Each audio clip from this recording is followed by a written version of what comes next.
प्रणाम। सीताराम। मैं हूं आपकी अपनी अक्षरा सिंह।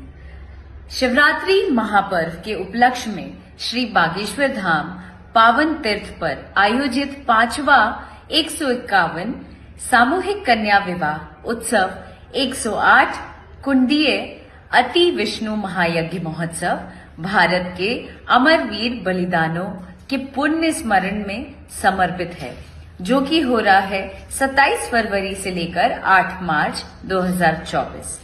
कार्यक्रम में अनेक विभूतियां आ रही हैं, जो कि अलग अलग प्रांत से, अलग अलग जगहों से, और कार्यक्रम का स्थल होगा बागेश्वर धाम, ग्राम गढ़ा, छतरपुर, मध्य प्रदेश। मैं भी आ रही हूँ इस कार्यक्रम में सम्मिलित होने, आप लोगों का प्यार दुलार आशीर्वाद पाने। उम्मीद है आप भी वहां पर मौजूद होंगे। सी यू ऑल देयर। शुक्रिया।